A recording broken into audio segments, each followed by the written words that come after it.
Hello and welcome to the most excellent 80s movies podcast.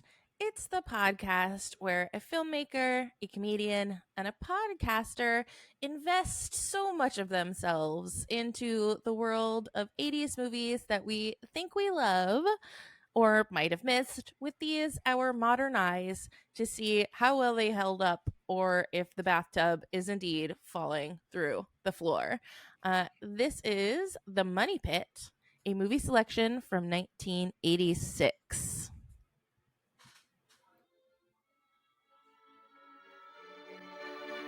Anna and Walter are young, single, and in love. They've got good jobs, fabulous futures, a magnificent new home that they bought for a song. Who says they can't have it all? It's gonna be fun fixing it up. You'll see.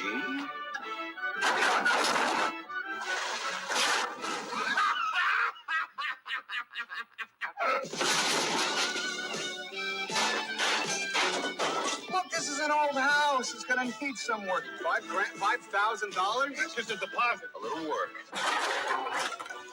When do you think you can start? Just as soon as your check clears. A little care. Do you really buy this house? Yes, it is.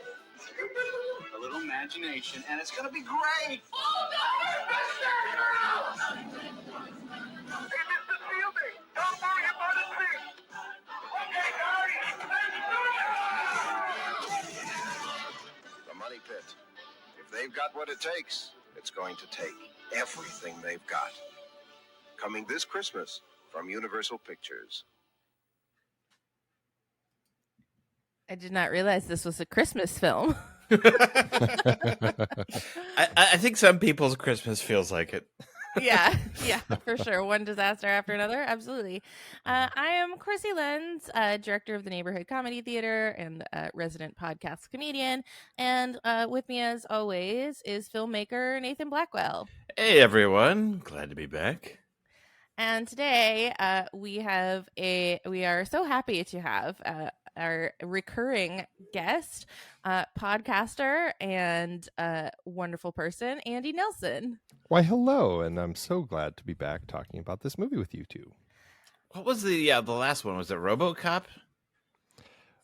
I can't remember if RoboCop or Vibes happened. Oh, I love that. Most recently. Oh my god. Yeah. Both Yeah. brilliant movies. So what is your history with this movie, Nathan? Have you seen it a bunch? Was it your Christmas go-to? It's been a while. I've for sure seen this at least twice before this. No clue when. Probably saw it sometime in the late 80s, early 90s for the first time. But yeah, no, it was one that I always really enjoyed, but it was never like on the rotation. So it's been a while. Yeah, I think that's about the same for me. Like I always really love the comedy parts. Like the hilarious parts are hilarious, and I remember watching those a bunch. But there's the whole like bookend of this movie, the beginning and the end, that I have no memory of.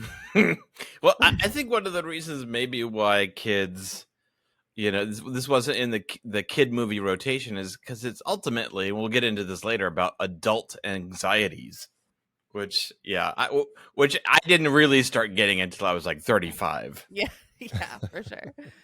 And what about you, Andy? This really hit in a sweet spot for me in the mid 80s. And it actually did get pushed from Christmas. It ended up getting released in March. So, because I know I didn't see it at Christmas time. I know it was something that I watched in the spring and then probably in the summer. I saw this in a period when I was starting to really kind of fall in love with watching Tom Hanks on screen. Like, I'd already seen Splash, then, through HBO, stuff like Man with One Red Shoe and Volunteers. And then this year, 1986, The Money Pit and Nothing in Common both come out. And I see both of those in the theaters several times. And then, of course, it just kind of keeps going with Dragnet and Big and Punchline, The Burbs, everything afterward. it was like in my Tom Hanks sweet spot. And it was really this period that had me totally fall in love with Tom Hanks as like my favorite actor.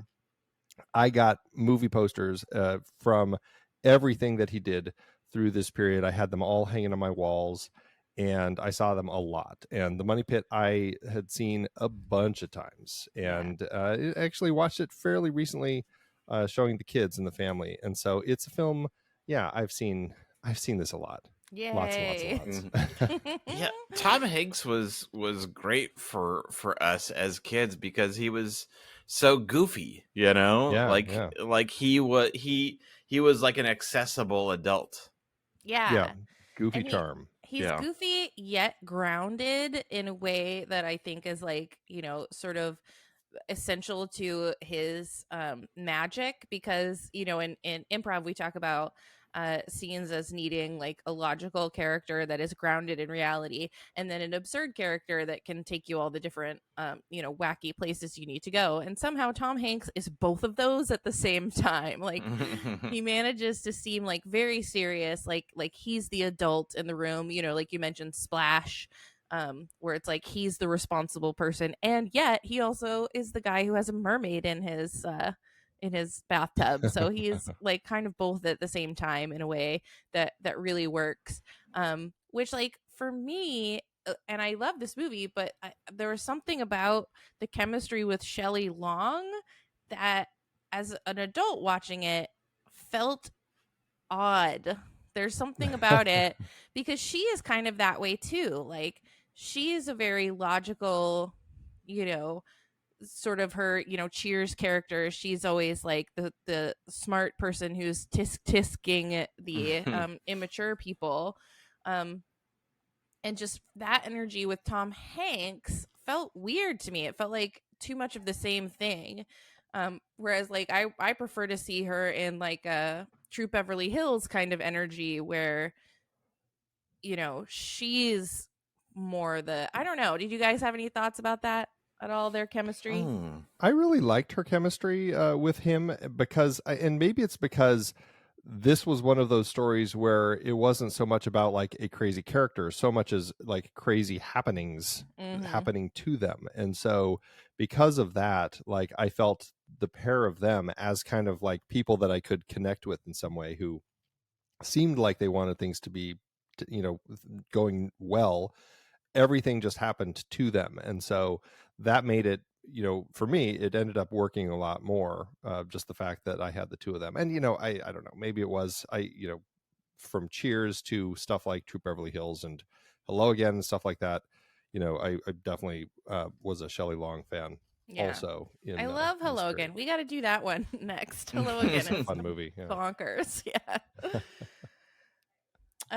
All right. So basically, this is the story of like just like the trailer said, a young couple who decide to invest in a house that is too good to be true. Yeah, they're thrown into situations. So she was basically effectively freeloading at her ex's apartment, who is going to be gone for a year.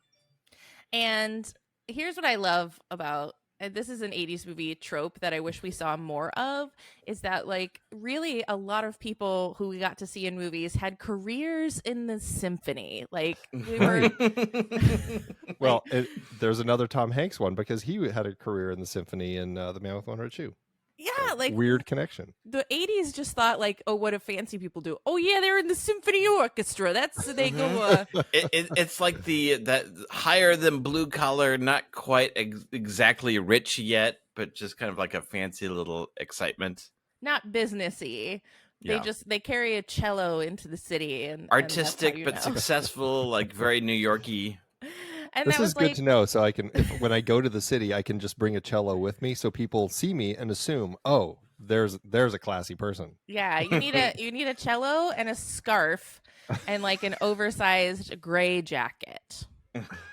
Absolutely. But that was like, this is also the time where you could like have this certain look and be either a bad guy in Die Hard or the very like artsy conductor of a symphony orchestra. and we accepted you either way. So her ex-husband is one of the bad guys from Die Hard. Carl from Die Hard with Yeah. the long blonde hair and the ambiguous European accent. Alexander Goodenough, so Yeah, great. he's got such an interesting story too. Like he defected from Russia. Right. He was in the Russian ballet. So it was a massive thing. Yeah. I love Yes. him. Yeah. And so he is like, this hoity-toity, and he's just like, I'm back. This is my house. We're divorced. Out you get, you goobers. And so they need to find some place to move quickly. Oh, and meanwhile, Tom Hanks is an executive at a music label. Yeah. But it's Right. like the low end version. Like it's the equivalent of like if he was a lawyer that like people in the waiting room have chickens to like give him as payment. It's definitely not a high class rock star style job. Right. Although he is working with a terrible like child music star, which is one of the funniest things ever. Uh-huh. Yes, that part is so amazing. It's like proto Justin Bieber, in a way that like I was like, oh, who would that be like analogous to in the 80s? Like, I don't know. Like Justin Bieber is the only thing I can think of, but his dad has embezzled all of the money. Like, so like Tom Hanks is just surrounded by swindlers. His dad has swindled all of the money from the music artists, so that's why he is like in a bad spot. Right.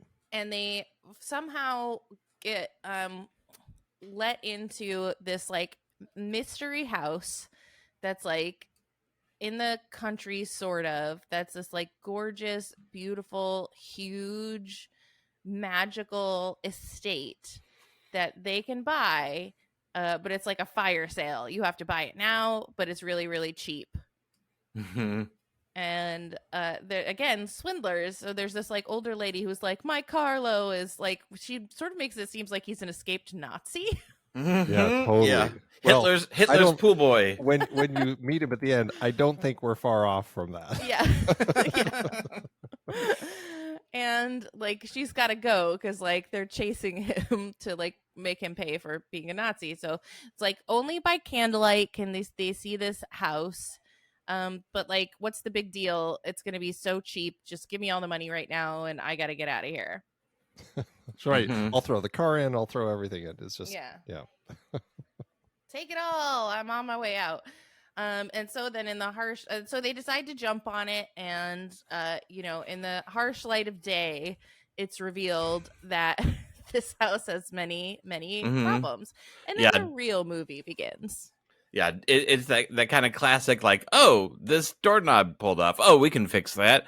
Oh, the water. Oh, there's a weird. Oh, it's goopy. Oh my, and it just kind of accelerates until they realize, what they've gotten themselves into. Yeah, and just a few things to fix. Mm-hmm. so Yeah, that's the good part of the movie is when everything starts going hilariously wrong in the house. And that's the part I remember. There's like a Home Alone-ian quality to it where just the escalation of things falling apart at this house is so gorgeous. I love it so much. Yeah, it really it doesn't take too much time at this point to kind of turn into a broad comedy, with like raccoons jumping out and, attacking and just like, it almost kind of like this old New York style broad comedy. It's like, oh, that's gotta hurt, Mm-hmm. Yeah, but it's the way that there are so many things too where I'm like watching it as a grown up being like, why is she gonna cook a whole freaking turkey? Like she's like, oh, it's our first night at our new kitchen. I better cook an entire Thanksgiving grade turkey. Like, and again, and not a little one. Like No! it's one to feed like a family of 12. Yes, it's like They want leftovers. Right. huge Well, they'll turkey. have them. And I get it that it's for the hilarity of seeing it fly through the air and the little button pop out to say it's done. But like, it's just like, oh, it's our first night in our new house. let's have a fake Thanksgiving. I'm gonna cook an entire turkey. It was It's a different very time. strange. Yeah. It's very strange, but I love that whole scene. Like Yeah. the whole scene where he's going down to check the thing to get the water and for the tub, which because the water's not working, and then the whole thing in the kitchen with, you've got Julia Child Yes. on the TV and just like watching the little spark of the electric line as it goes up in flames around the kitchen walls. I mean, it's just that whole thing was a great setup and it paid off. I thought it was really funny as the turkey comes up and then he brings the water's like, yep, turkey's done. Yeah. And she's like, I don't think it can hurt us anymore. Let's just take a bath. And then down it goes through the floor. And the laughter. That Yes. is one of the funniest things ever. And I think the staircase scene when he's like walking up the staircase and it's falling apart around him is like, there's just the performance of that is so like, you can't recreate that. Like, who could do something like that and be as magical as young Tom Hanks? And what a fun this is one of those movies where I'm like, there aren't many times I watch a movie and say I'd love to be an actor, but this is one of those movies where I really would, because like there are scenes like that where I'm like, how fun would that be to be in this scene where you're on the staircase and the stairs kind of start shaking and falling and you have to like make a running jump and land on the landing, and it's like there are moments like that. I'm like, that would just be fun. It'd be fun to be involved in kind of when you're making a movie. And it'd just be fun to do as an actor, like just playing all these sorts of scenes. I think there's a lot of fun to it. Mm-hmm. Yeah, it's like two people have that level of it's like Neo from The Matrix and Tom Hanks from The Money Pit have that level of like bullet time. That may be the only time that comparison has been made. A very yeah, the Venn diagram. Yeah. Not a lot of intersections. No. We also get to meet the like sort of cast of characters who are the this movie sort of has this like other piece of it, which is like commentary on like the contractor industry of, like, Someone's really bitter. yeah, someone The had a Shook bad Brothers. experience and they're Right. like the only people available to do any of this work, and they're like as sleazy and as it can be, and the answer to everything is like, it's going to cost this much money down and it'll take 2 weeks, which is of course never the case. Never the case. Which I feel like that has been a joke long before this movie, and still, like, I feel like that's just perpetually something that's always out there. Yeah. Oh, 2 weeks. It's a truth about it's a truth about life. Right. Really. And then like sort of the reality of like who is actually coming to do the work on this house, and like it's all these sort of like bikers and like circus folk who are coming to just like tear the house apart. And then we sort of get the shock of that, and then we settle into like the acceptance of it, that like so once they kind of start to getting into it, it's like, oh, it's 2 weeks or whatever, and then we have kind of a cut to 4 months later, and now it's just like the way of life, oh, hey Jerry, how's it going? It's like they're kind of part of the family. They're like Philip behind the Bosco. medicine cabinet. It's the thing that will never end. Right. And Philip Bosco, who plays Curly, I just love him because he's like the contractors are all like the slimy guys, but he's like the smiling, happy face representing the front of it. And to that end, I mean, I just love him because he is that lovable guy, and you're like, okay, it's a little longer than 2 weeks, but you're smiling, you're happy. I'm okay. We'll kind of go along with that. And so it's nice having that element in there, especially as all this stuff starts kind of just continuing to go crazy and fall apart. Yeah, he's like, have a good day. Don't you worry about a thing. We're on top of it. As people are like hanging off of the edges of the house and like falling into giant vats of paint. Yep. Yeah, that's that scene when there's so many different things that are not set up correctly. Like they've moved the board that they walk across, and that whole scene when Tom Hanks is trying to, I can't remember what he's getting for his wife, but he's trying to get it, and he he steps off where there's normally a board and it's gone, and he falls, and that triggers this whole chain of events where, you know, at the end of it, which he's in the fountain outside and getting peed on by the little fountain statue. There were a number of OSHA violations in this. I'm sure they used this for training. Yeah. It's like, the Rube Goldbergian thing that the 80s loved of like chain reactions. This is like Exactly where Pee Wee Herman got his inspiration. But yeah, I feel like you know, it's again like how we view the contractors, you know, all this. It's again kind of like a that anxiety that you feel as an adult, as a first time homeowner, or just any kind of like, you know, renovations or borrowing money, just the whole thing dealing with a home. Yeah, which I have had that experience. Like when we purchased the home that we're in now, like quickly learned that like because it was this like beautiful sort of vintage, like never been touched original owner situation, they're like, oh yeah, well the sewer lines are bad, everything's made of asbestos, like it all has to go. I've never seen wiring this old. You know, that's the classic. Basically, they're like, and they said that about our sewer line. They were like, yeah, that was from the 60s. Nobody uses it anymore. It basically like was made of clay and crumbled into dust, and dang, you got to redo this whole thing. It'll take 2 weeks. 2 weeks, and it did take 4 months. So like I was really flashing to you know, seeing myself as Tom Hanks in the floor, just like metaphorically, I am in the floor, a la Tom Hanks in the money pit. But then there's this whole other movie that's happening as well, which is the relationship drama that's going on between Tom Hanks and Shelley Long, which is that like they're not married.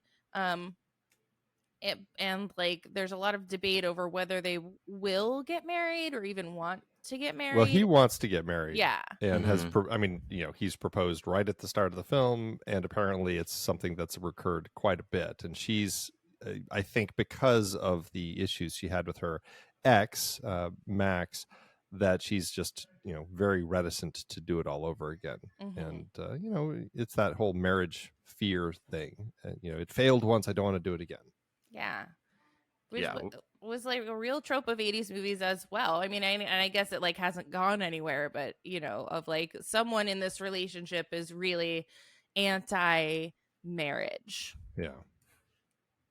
And there's a lot of insecurity, therefore, on like Tom Hanks's part, where he just like doesn't really trust Shelley Long with her diehard ex. Yeah, because we didn't say that, but Max like really wants her back. Like that seems to be a perpetual thing, that he's always like, you know, just sleep with me, just come back to me, you know. And it's there's something really charming about Alexander Godunov in this character, in this role, which is very funny because, as you pointed out, it's such a contrast to his Die Hard character.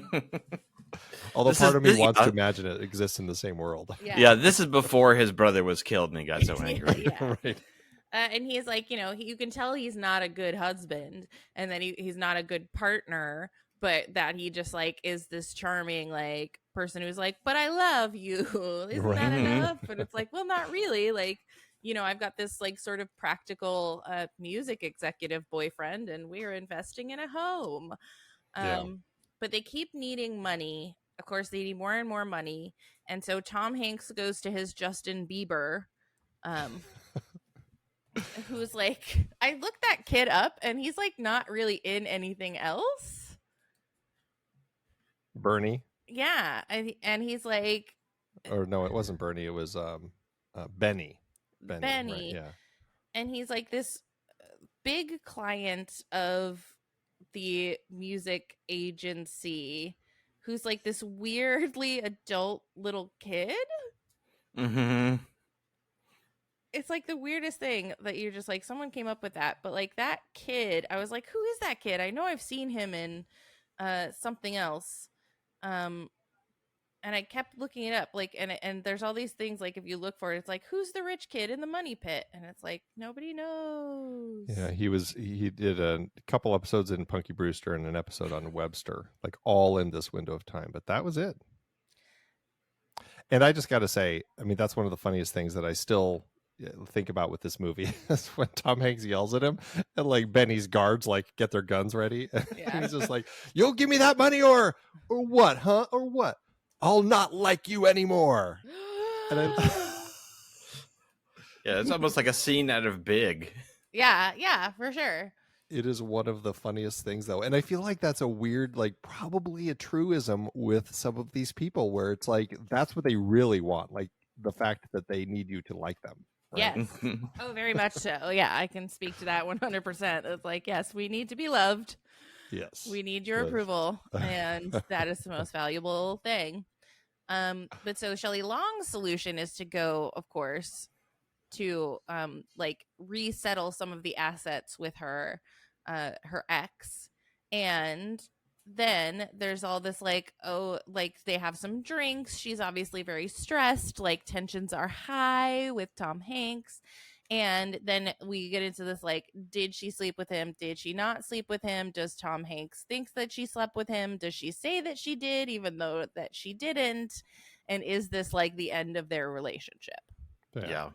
Well, because she doesn't even remember because they apparently got so drunk, and Max kind of makes her think that we did actually sleep together last night. Mm-hmm. Yeah, and that's really the only way that, you know, this it could have worked, that this whole infidelity plot just kind of being dropped in here on this kind of wacky comedy, you know, that she was deceived. Yeah. You know?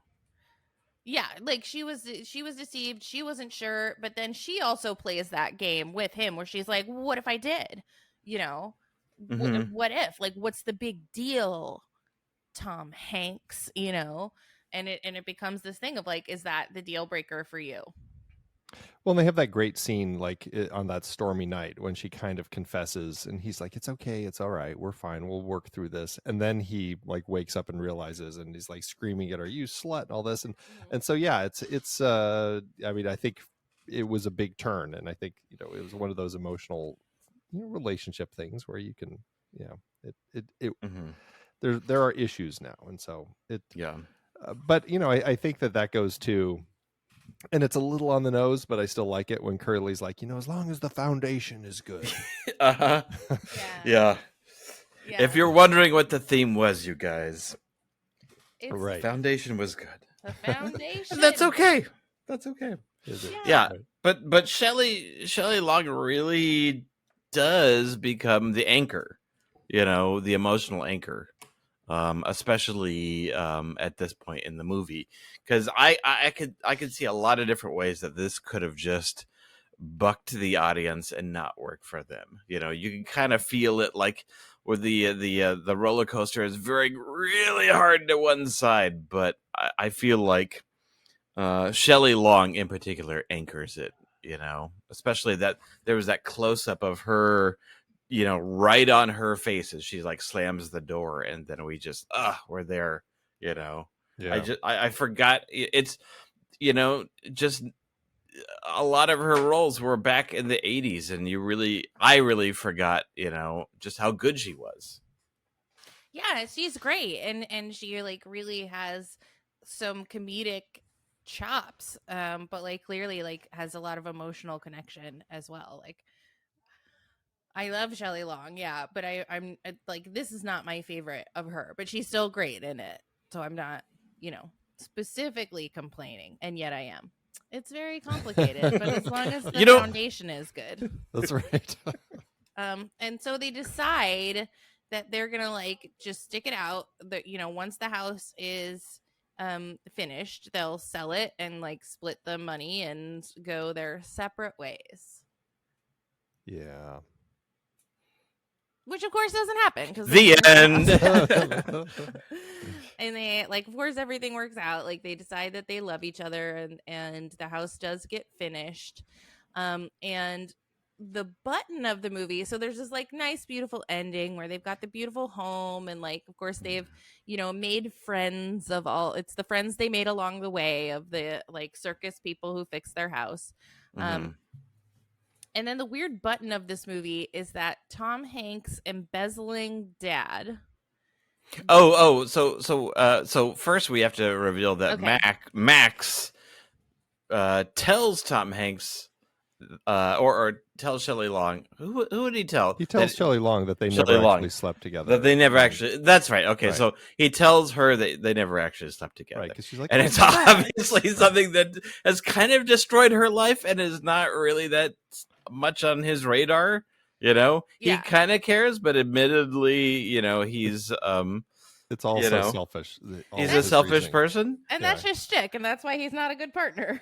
Right. Yeah, exactly. But so and again, like this infidelity plot, the only way this could have worked is if she didn't remember and Max lied to her. And then again, like, how do you save that? Like, Tom Hanks is basically like wants to be with her, and he doesn't care that she slept with Max. Right. He wants to be with her. And then she says, having just learned, I didn't sleep with Max. Right. And then he's like, oh, thank God. Yeah. Oh, fuck. Yeah. And again, like, you've got that balancing act of trying to preserve that broad level of fun, silly comedy, and yet have some sort of adult emotion in it. Exactly. And if you go too hard into it, that she actually, like, if she had actually slept with him, and then we're in now a very complicated gray zone of human emotion, that's tough to balance with the slapstick, Yeah. And so you needed something a little more defined, a little more black and white to kind of work and merge with that, I totally agree with you. But I feel like people were looking at the script for this movie and they were like, well, we need a bigger reason for them to break up. Like, it can't be the house that breaks them up. We need a bigger reason for them to break up. And Right. It just seems like a very 80s thing to be like, well, maybe she really doesn't, sleep with a conductor boyfriend. The classic misunderstanding. But that does kind of leave us, if the balancing act is successful, for kind of a higher come together ending, along with the whole, oh, we shouldn't get married, oh, let's finally get married. They allow us to kind of end on like a big wedding, so you get to see all the characters, all the weirdos, everyone comes together, it's at the house, so you get kind of like this high to end on. Well, and you just have to, when you're doing that, you have to bring in the fact that the cheap girls are there in person. Yes. Which is pretty fantastic. So. Yeah. And it's like, I get that connection as well, which is like, once you get through like the business of like building the nice house around you, then it's all smooth sailing, except for like, the maintenance here and there of like fixing things that come up as you go, as it is in relationships, as we all know. Oh. Okay, so then we get the like, is it post credits? It is, right?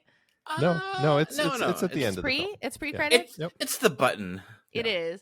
So Tom Hanks' swindling dad, right? Who we open the movie on, right? Getting married in Brazil. Runs afoul of the woman and her Nazi husband, who are money pitting them in a different place. Right. The cycle of money pits continues. Money Pit will be back with more money pits, deeper pits, Electrical outlet shortage. Boogaloo. Electric pit. This time it's Dad. Pitnado. Yes. So did it hold up for you? Like, I think I'm hearing mostly yes. Mm-hmm. In terms of like, it holds up. I think that this is also like such a plot. Like, this is like, there's no sort of use in saying, could we redo this movie? Because it's been made a bagillion times over, where it's like the stress of a renovation is, highlighting all of our relationship issues. And Like, I mean, this is a remake too. Yeah. what? I mean, kind of a loose one, but of Mr. Blandings builds his dream house. Cary Yeah. Grant in 1948. I've seen that just by chance, and in that one he is an ad executive, and he builds his dream home in the country, and so just the building of it just continues to have like more these and more. ridiculous things and Wow. hilarity and But I don't think that it deals with the same like marriage strife and stuff like that. Yeah, Or no, maybe there's a little bit, but I don't feel like it's as right. big a part. There's more kind of a work subplot where he's trying to, like, his job is on the line, and he needs like a great little like this account. They need like a catchphrase that the housekeeper finally comes up with, and it saves the day, and the housekeeper gets the reward of continuing to be an employed housekeeper. 1940s. Yeah. Yes. Yeah, I had no idea. Like, do you think there is anyone who could like capture the same like energy as Tom Hanks has in this, or I mean, I don't know that I could come up with anybody who could like do that level of physical comedy and character, work and still be like so likable. Mm-hmm.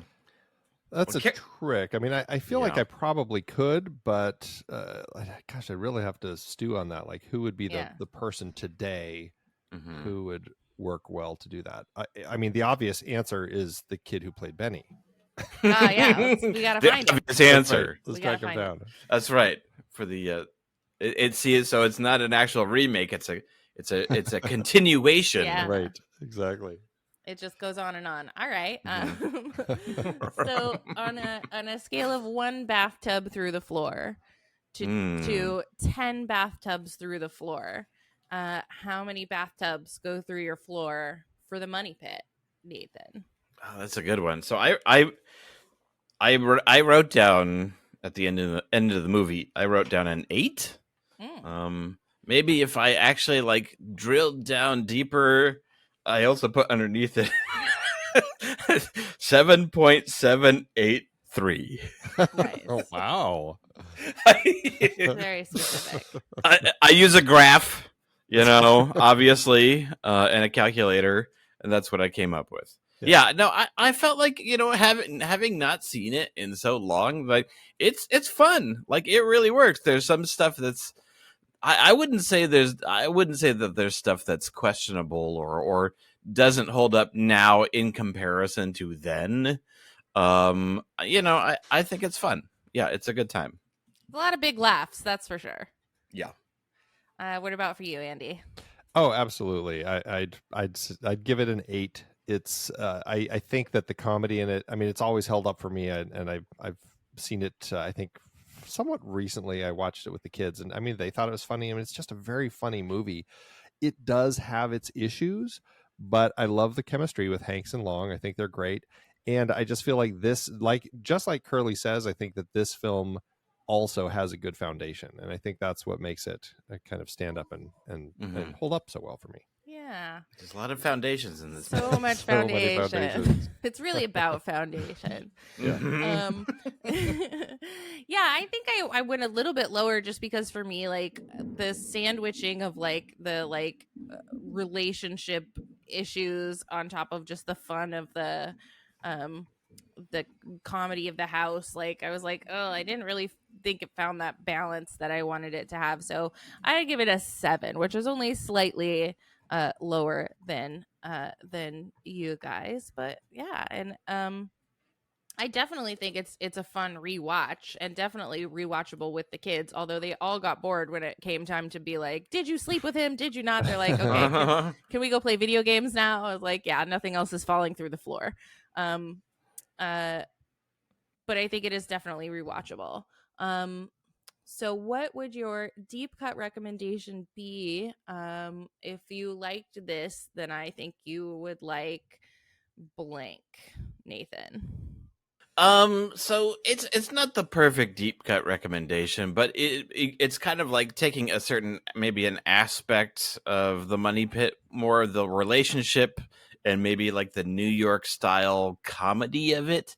Like it could be an okay, but not a perfect double feature.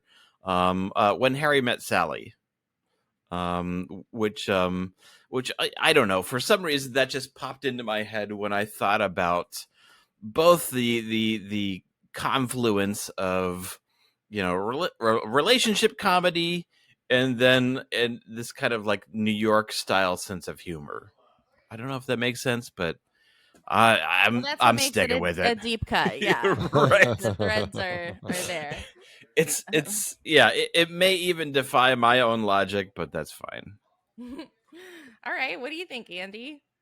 You know, I was thinking originally of doing something like Life as a House, just because of kind of the house project and the building and kind of repairing of relationships and stuff. But that's a much more dramatic, heavy sort of film. I think I'm going to just go light, and you know, I think that if you can appreciate the joy of Shelley Long comedy in the 80s, I'm going to say Outrageous Fortune. Oh, The film that she yay! did right after this with Bette Midler, I where love there are that two movie. actresses who fall in love with the same guy who, quote, dies, and they go on the run trying to prove that he's alive, but he was a spy or something. I can't remember. It's been a long time, but I loved it when it came out, and now I want to watch it again after watching Money Pit again. So there you go. Shelley Long did a lot of really, really good comedy movies She in was the great. 80s. She was just great. They all deserve a rewatch and a renaissance. Absolutely. Great recommendation. I thought you were going to go with Hello Again. That's another one I really enjoyed when I was good. yeah, I haven't seen it in ages. Me But too. I mean Me too. like Caveman would be another funny one that she did earlier. You know, I loved that one. Night Shift, you know, she's just you know, all sorts of stuff. And then later on in as the mom in Modern Family. Very interesting.